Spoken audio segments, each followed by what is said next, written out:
Graça, misericórdia e paz da parte de nosso Senhor e Salvador Jesus Cristo. Amém? Nós vamos ler um texto que está no Evangelho segundo Lucas, capítulo 16, do versículo 19, até o 31.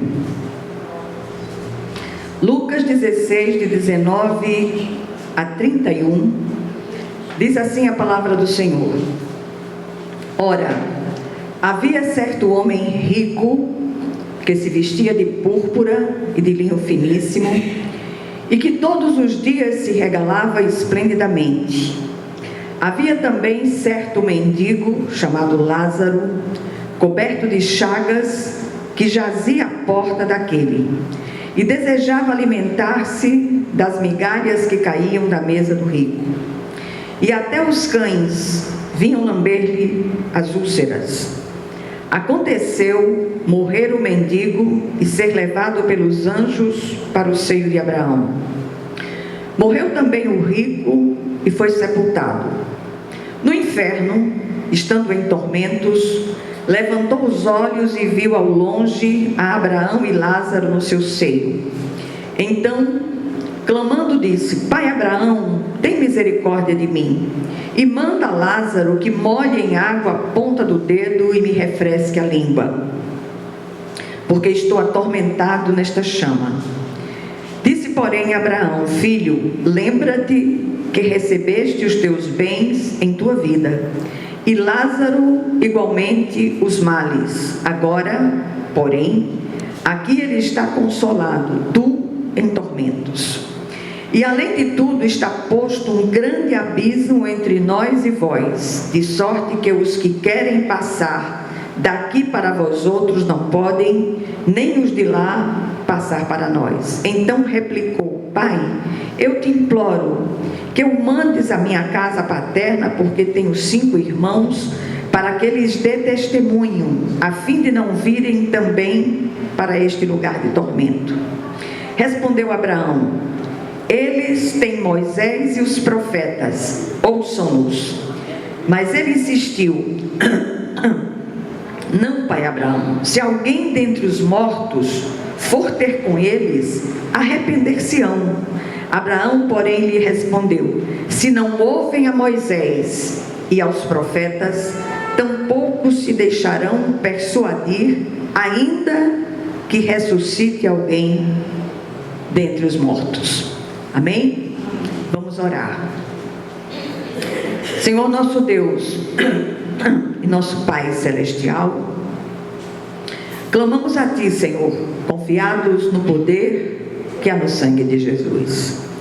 Que o Senhor venha abrir os nossos olhos espirituais para que possamos compreender aquilo que o Espírito de Deus deseja ministrar a cada um de nós no dia de hoje, em nome de Jesus. Amém. Meus amados, a mensagem de hoje é uma chamada celestial para que nos preparemos para nos encontrarmos com o Senhor. Estamos todos indistintamente na fila de embarque. Ninguém sabe quem está na frente, quem vai depois, enfim. O fato é que todos nós estamos na fila de embarque para a eternidade. E o tempo de hoje é tempo de preparação. Enquanto do lado de cada eternidade estamos todos sendo preparados pelo Senhor. Nenhum de nós do lado de cá está pronto. Cristão maduro, Deus colhe.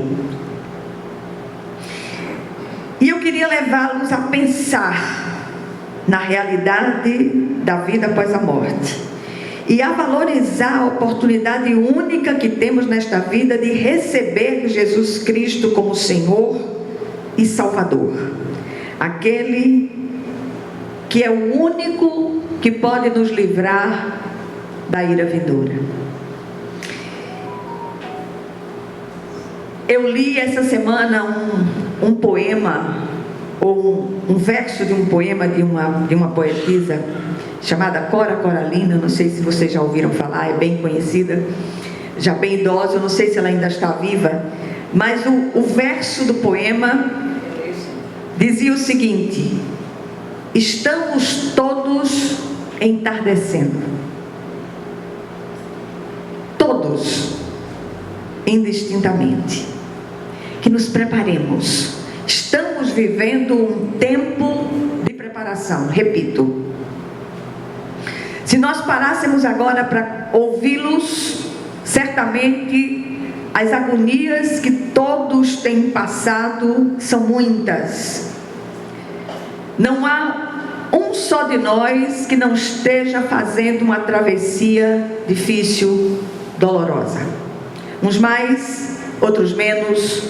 De todo modo, não podemos perder de vista que estamos sendo treinados, preparados pelo Senhor para ir para casa. O texto lido para muitos é uma parábola.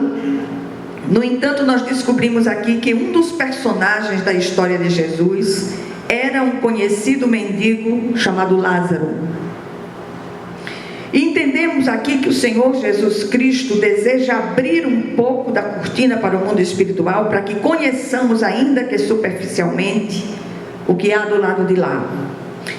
Duas das maiores heresias pregadas na atualidade, sobretudo naquelas igrejas de multidões, e que tem ganho adeptos cada vez mais fervorosos, é a tal da doutrina do universalismo da salvação, e a outra é a negação de um inferno literal. Ambas são absolutamente antibíblicas. Só os que creem em Jesus Cristo, recebendo como Senhor e Salvador pessoal, serão salvos. E o inferno, ele é absolutamente real. Por isso Jesus falou tão exaustivamente sobre ele em inúmeras passagens das Escrituras.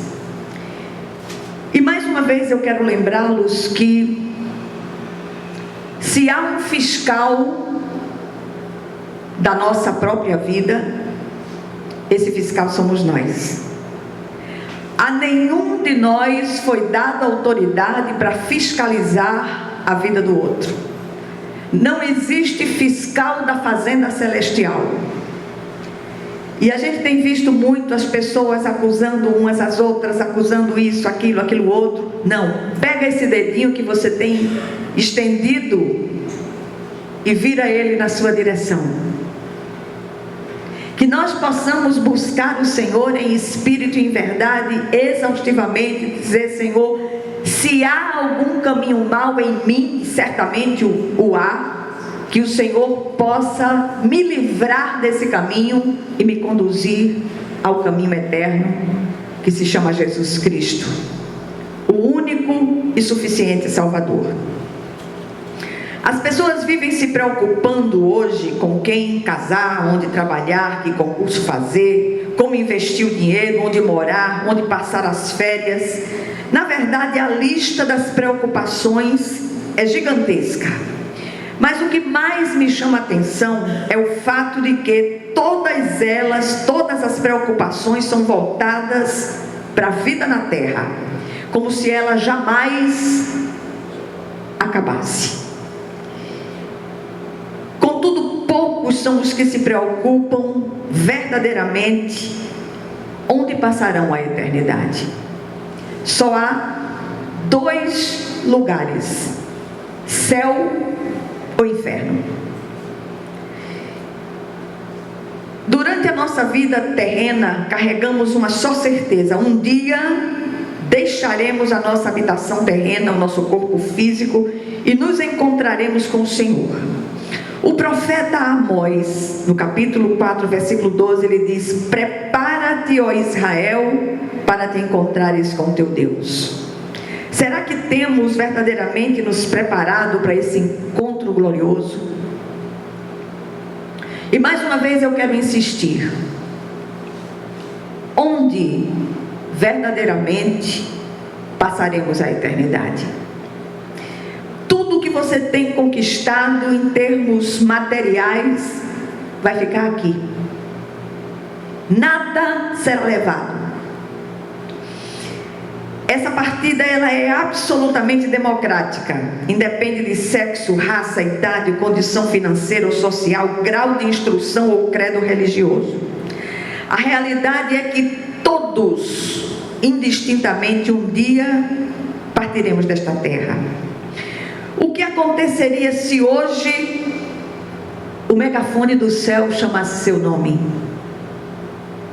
Para onde você iria? Será que nós temos a absoluta convicção de onde passaremos a eternidade? E eu queria insistir nesse ponto hoje. Como foi dito no início, estamos todos na fila de embarque. Não sabemos quando, nem que horas seremos chamados, mas seremos. Então é tempo de preparação. E embora esse assunto não seja agradável, muitas vezes esvazia a igreja, olha os bancos vazios, e eu queria só fazer um parêntese, lembrando da pergunta que o irmão me fez antes de começar o culto: por que tem vindo tão pouca gente? Porque nós não falamos sobre prosperidade material. Verdade. Se a gente estivesse aqui falando sobre como amealhar dinheiro, não caberia de tantas pessoas que viriam para a igreja. E eu me lembrei de uma irmãzinha aqui, uma dessas mais espivitadas, que chegou e disse: por que a sua igreja não tem uma banda, não tem? Eu digo: você está procurando uma banda, vai procurar uma escola de samba. Aí Malta brigou comigo, eu digo: por que você disse isso? Eu digo: porque é verdade. Eu digo: você veio ouvir a palavra ou você veio dançar e rebolar na frente do púlpito?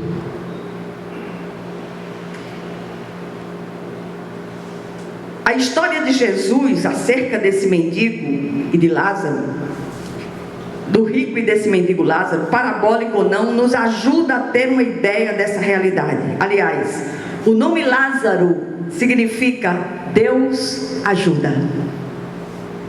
Os nomes bíblicos citados na palavra, todos eles têm um significado profundamente espiritual. E muitas vezes, para entender um texto bíblico, é preciso que nós compreendamos o significado desses nomes.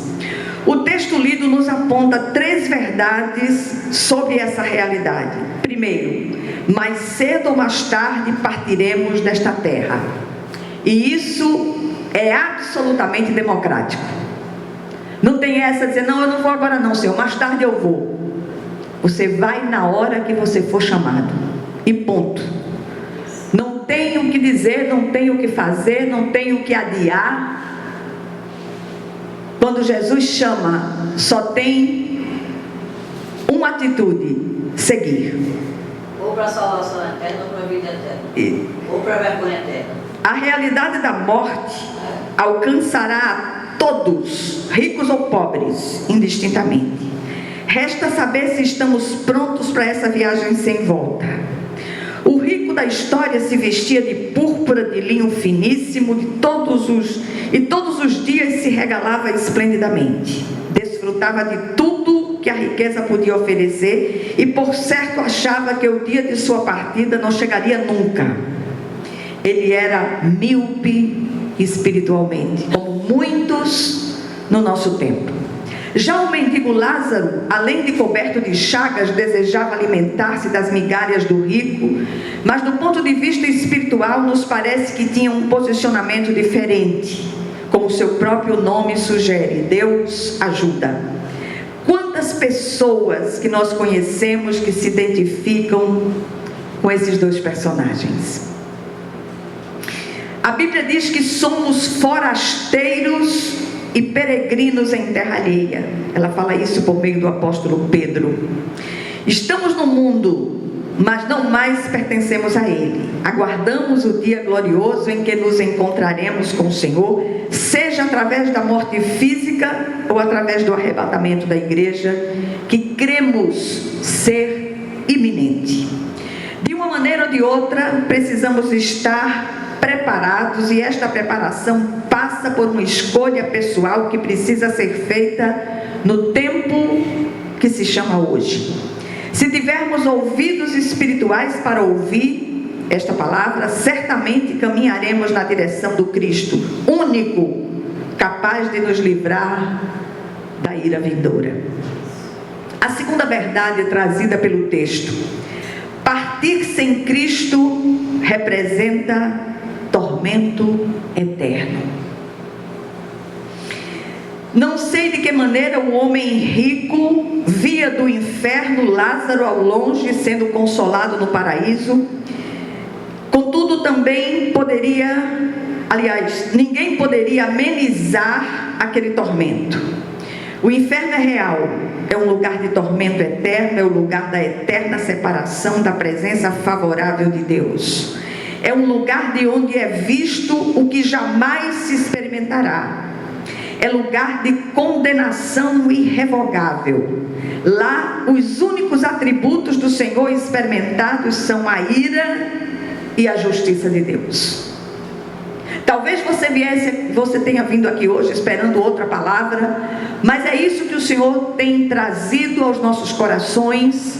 Muitos têm partido prematuramente e muitos têm se negado a buscar o Senhor em espírito e em verdade.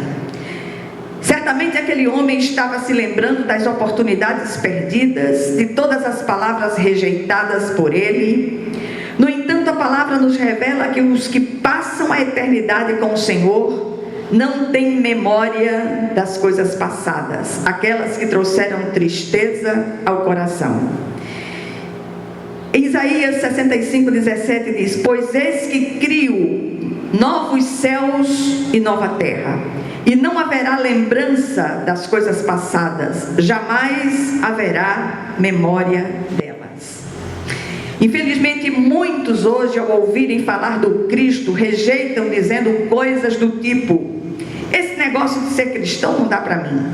Esses cristãos são um bando de fanáticos. Outros ainda dizem: deixa para outra oportunidade, quem sabe quando eu estiver mais velho. E tantas outras desculpas esfarrapadas. E eu queria lembrar que já não haverá amanhã para muitos. E se hoje pedirem a sua alma, qual seria a sua resposta? Em terceiro lugar, ou a terceira verdade: hoje e agora é o tempo da oportunidade de entregarmos a nossa vida ao Cristo. O tempo é hoje. Depois da morte física, não há mais oportunidade. O rico em tormentos clamava por misericórdia a Abraão. Além de sua oração ser desprovida de arrependimento e fé, foi mal endereçada e ainda fora de tempo. A petição por misericórdia deve ser feita antes da morte. Aquele homem, na verdade, procurava alívio, não a glória de Deus. Há um grande abismo entre o mundo físico e o mundo espiritual. É impossível a comunicação entre esses dois mundos. E é o próprio Cristo que faz essa afirmação. No passado, Deus providenciou Moisés e os profetas. Hoje, temos a palavra viva do Senhor como a única regra de fé e prática, e os pregadores para ministrá-la. Precisamos atentar para o que tem sido dito e para aquilo que tem sido pregado. Cuidado com as pregações que elegem aquilo que é material em detrimento daquilo que é espiritual. Nada levaremos daqui. Suas roupas serão doadas, seu carro será vendido e o dinheiro será aproveitado. Aquelas pessoas que estavam próximas de você já não estarão mais. Então, que nós hoje, de uma maneira muito especial, possamos parar para pensar acerca dessas coisas. E quando falamos em receber Jesus Cristo como nosso Senhor e Salvador, não estamos falando de uma religião ou de uma religiosidade exterior, mas de um novo e vivo caminho que nos leva ao Pai Celestial. O novo, vivo e único caminho que pode nos levar ao Pai Celestial. Jesus é o único mediador entre Deus e os homens. Em 1 Timóteo 2:5, o apóstolo Paulo diz: porquanto há um só Deus e um só mediador entre Deus e os homens, Cristo Jesus, homem. E ele próprio disse em João 14:6: eu sou o caminho e a verdade e a vida. Ninguém vem ao Pai senão por mim. O que é que esse texto que foi lido no início, o que é que essa palavra que já foi ouvida tantas vezes e de tantas formas por tantas pessoas, o que tudo isso nos ensina hoje ou nos leva a refletir no dia de hoje? Primeira coisa, a nossa vida sobre a terra é breve. Todos, indistintamente, partiremos dela um dia. Será que temos parado para pensar nisso? E é interessante quando a gente conversa com algumas pessoas, e eu costumo dizer: olha, doidinha para ir para casa estou eu, e o povo se assombra com isso. Não tem lugar pior do que esse aqui que a gente vive. Esse é um lugar de preparação, é um lugar de aprendizado. E quanto mais cedo nós aprendermos as lições que são ministradas aqui, mais cedo iremos para casa. Doidinha para ficar pronta estou eu. A segunda lição do texto: só há dois caminhos à nossa frente, céu ou inferno. Na eternidade não há território neutro. Em terceiro lugar, hoje e agora é o tempo da oportunidade de ouvir a palavra do Senhor e entregar a vida a Jesus Cristo. Em quarto lugar, não há nada mais trágico que passar a eternidade longe da presença favorável de Deus e ser alvo de sua ira e justiça, além de ser preservada a memória das escolhas malditas que foram feitas por nós. Cuidado com as escolhas malditas. Cuidado com o jeito que você anda, cuidado com quem você anda, cuidado com quem você se associa, cuidado como você negocia, cuidado como você se relaciona com aqueles que estão na sua parentela, na sua casa, na sua vizinhança. O Senhor diz para cada um de nós: cuidado, a tua hora está chegando. E todos nós, indistintamente, partiremos um dia. E eu repito, estamos todos na fila de embarque, e isso é sério demais. E por último, deixo uma pergunta que eu não queria que você me respondesse. Fazendo um favor, você responda para Jesus. Você sabe onde passará a eternidade? No céu ou no inferno? Que o Senhor aplique essa porção da palavra aos nossos corações, que sejamos ensináveis. Eu nunca vi tanto cristão para não gostar de estudar a palavra, e quando resolve estudar a palavra, recorta versículos, tirando esses versículos dos seus respectivos contextos, para que eles respaldem escolhas malditas feitas por essas pessoas. Todo versículo fora do seu contexto é citado por pretexto para heresias. Que o nome do Senhor seja glorificado na vida de cada um de vocês. Amém? Vamos orar.